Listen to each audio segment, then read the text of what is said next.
Hello YouTube, vParsa here, and I'm back with an updated Synchron deck profile. And I know it's been a while since my previous upload, however, I've just wanted to take a lot of time to test out this deck and see if some of the changes I have made are successful, not successful, if there's things I need to go back and change. And I feel pretty confident with my list, and I feel like it's worth putting on YouTube for it and profiling it. But I do want to go ahead and apologize ahead of time and say that I am going to be referencing the ban list that hit this deck indirectly prior to the most recent ban list. So I think it was last April, and it was the banning of Barone, and that one card was a very, very big indirect hit. That one card forced me to have to change up my extra deck. It forced me to have to change up my main deck. So you are going to hear me reference those Barone being banned for those changes a lot. So I just want to apologize, even though that is old news, I am going to have to talk about it quite a bit. Now, there are two disclaimers I want to mention. The first disclaimer is that this deck is meant to be built on a budget. So it's not going to have the Diabell Star Witch. It's not going to have the Wanted Sinful Spoils package. That package is a little bit more than I'm willing to pay for. And yes, it did get reprinted in the Megatons, but it's still pricey, and I feel like it's also about to get hit on the next ban list, which God knows when we're going to get that. So yes, that package is expensive, but it's expensive for a good reason, and I understand that it is a good package to play in this deck, and a lot of other Synchron deck profiles do play it, but I've tried to work around to not needing it. So if you are a player who's going to build this deck on a budget, I've got good news for you. This deck is for you. Now, previously I did mention that cards like Excel Star to Synchro Dragon and Revolution Synchron were expensive at that time, but since recording that deck profile, those cards have been fallen out. They've fallen out of the meta game, and also they have been reprinted in the Megaton. So they're affordable now, and this deck is definitely on a budget that you can build. The next disclaimer I want to give is that this deck is built to be as competitive as it can be, but you're going to have a very difficult time against the meta like Snake Eyes, like Yubel, maybe even Tenpai. Just these decks that have so much space for non-engine, because those decks can do what this deck can't do, which is play non-engine, and you just kind of have to rely on the cards that you have to win. And it's really hard when your opponent opens the perfect hand of like 3 to 4 different hand traps, 1-card combo starters, or 3 to 4 board breakers. Well, board breakers aren't as big of an issue just because of what this deck's win condition is, but especially when it comes to hand traps. There's just not much you can do when your opponent opens the perfect hand every single time, and they still can open their 1-card combo starter to beat you. So if you're playing against and you're in a locals where your left and right are Snake Eyes and Yubel players, you might have a hard time. But if you're in a locals where it's pretty diverse and some people come with fun rogue decks, you'll have a great time playing this deck. So that having been said, let's get into the deck profile. Alright guys, so I'm going to kind of skim through the cards that have remained the same and mostly focus on the cards that have changed. So if you want a more in-depth explanation about those cards that I'm just skimming through, be sure to check out my previous profile, because I will talk about those cards more in depth there. But 3 copies of Star to Synchron, so this hasn't changed. 3 copies of Jet Synchron, and then 3 copies of your Synchro Overtake, which also equals Jet Synchron.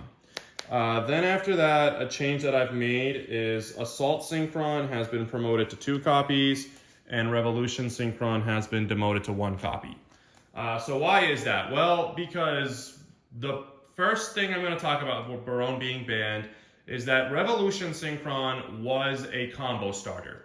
So Revolution Synchron with your Rite of Armistier and Adventurer package equaled a protected junk speeder, because you would summon your level 4 token, you would search out your Wandering Griffin Rider and special summon it, then you would summon your Rev and just sync with 3 and 7 to make Barone, and then Revolution's effect would activate, bringing itself back as a level 1, and then you just synchro with it and the level 4 token to make your junk speeder, and Barone is now on the field to protect your junk speeder. However, like I said, Barone got banned, and now Revolution isn't a starter anymore. And so that's the reason it's at 1 copy, because I do not want to see it in my hand. I strictly want to summon it from the deck. In contrast, Assault Synchron can be a secondary starter just because you do play some level 3s in this deck, and you just make your Junk Speeder with level 3 and level 2. Alright, and then we're going to still play 2 copies of Stardust Trail, and then the 1 copy of Stardust Illumination. Then a new addition to this deck is going to be Synchro Rumble. Okay, so Synchro Rumble was not played before, and there was no need for it. So this is one of those cards that you can search off of the Crimson Dragon. But now you need to keep Synchro climbing. You need to get another body on the field, and Synchro Rumble helps with that.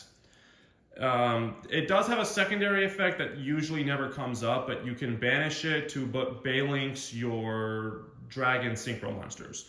But like I said, that typically never comes up. You most of the times win if you just go full combo. Like it doesn't get to the stage where your opponent has the opportunity to break your board and try to still win the game. All right, now for the Adventure Engine. So the Foolish Burial, and then the 3 Water Enchantresses that you're trying to send with it. And then Rite of Armistice, of course. And then your Fateful Adventure, and then the 3 cards that you want to search off of it. So, not much to say. This hasn't changed. Pretty short and simple. Alright, now the hand trap lineup, still 2 copies of Effect Veiler, and then 2 copies of Ash, and then 3 copies of Small World. So, like I said, this deck can't play a lot of non-engine. However, you just play these hand traps because A, you want to draw something relevant off of your Hyper Librarian. B, you use these as Small World targets because I do not play Tuning. So I think Small World is infinitely better than Tuning in this deck specifically, and the hand traps are great bridges, which is why you play Effect Veiler over Infinite Impermanence. And also, I mean, come on, it's Yusei, and Yusei plays Effect Veiler.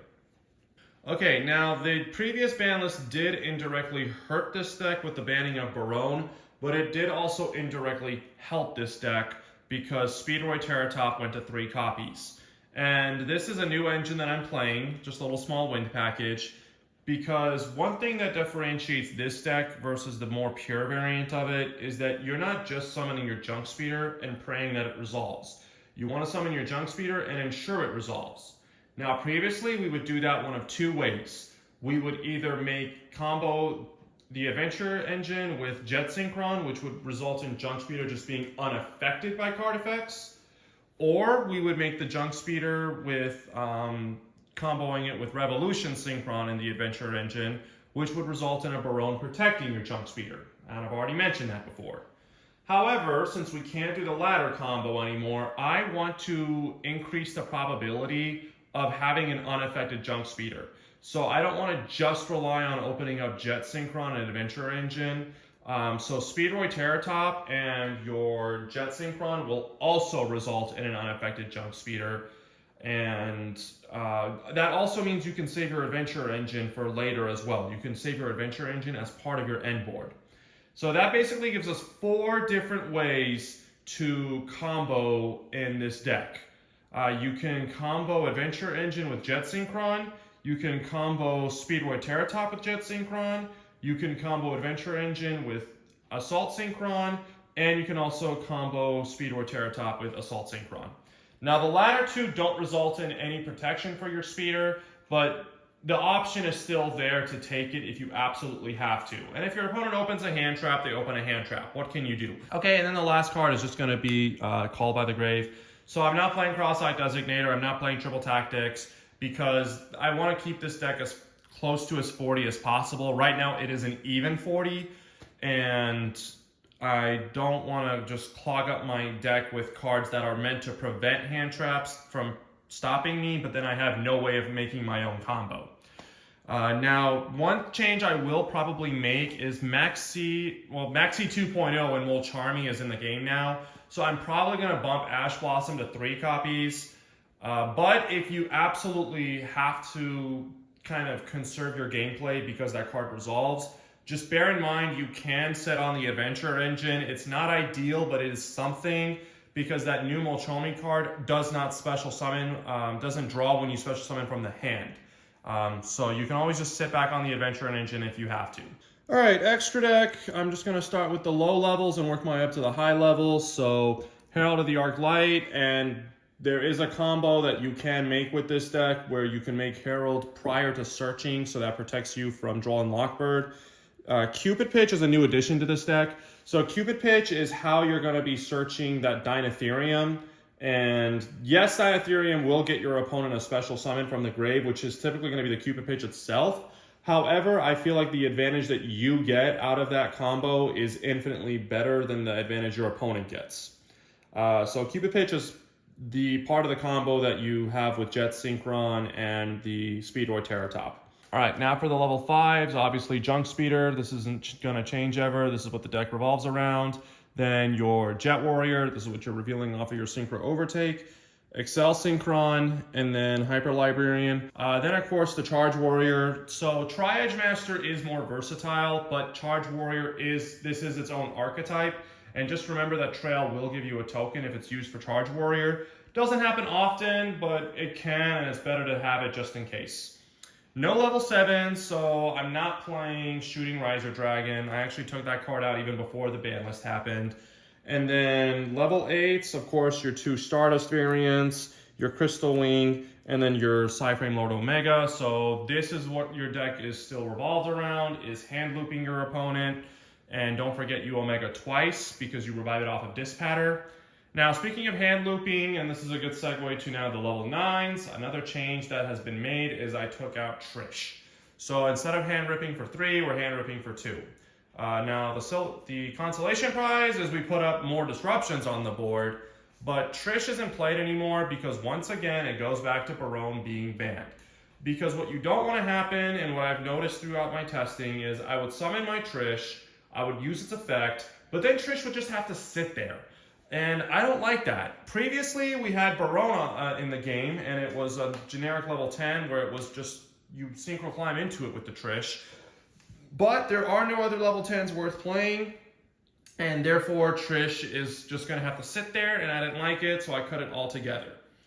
Now, yes, you can make a Dispatter with the Trish, but we're making Dispatter with Excel Synchron and the token left behind with Trail. All right, now for the lone level 10, it's just going to be your Dispatter, rest in peace Barone. I thought about playing some other level 10s. I thought about maybe playing the Sword Soul Water level 10 monster. Wasn't worth it. I didn't really find myself in a situation where I'm guaranteed to trigger its effect. So decided to just cut it and play new cards instead. And those 2 cards, the new cards that basically replace Trish and basically replace your Barone, is going to be Psychic and Punisher. So this card does have its applications, especially if your opponent resolves Ghostwood and Spooky Dogwood to gain a lot of life points. You can use Psychic and Punisher to still OTK your opponent. But for the most part, I'm just summoning this to use it as a bridge for Crimson Dragon. So Crimson Dragon can summon Shooting Majestic Star Dragon. Now, this card is our replacement for Barone, excuse me. This is our replacement for Barone. And in many ways, it's actually better than Barone because, first of all, this card banishes the card it negates. Okay, so if there's a graveyard effect that could trigger, it won't because it gets banished. Second of all, this card is not a hard once per turn.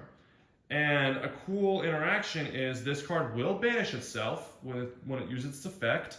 And then Assault Synchron can then banish and revive this. And it's not a hard once per turn, so you can negate again. So you get 2 negates out of this 1 card. In contrast with Barone being a once while it's on the field negate. And then the last monster, of course, is your Crimson Dragon. I was really shocked to see this card dodge the ban list. Some did speculate it might get banned, but thankfully they just went ahead and banned Calamity. And now that Calamity's out of the game, I think that Crimson Dragon isn't as toxic anymore. It is powerful, it does have cool applications, but cheating out any Dragon Synchro isn't as toxic now that Calamity's gone.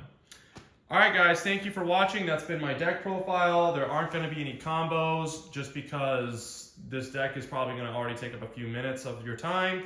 But if you are interested in combos, please leave some comments and likes. And if I see enough of them, then I probably will leave a combo tutorial. Thank you. Have a great day.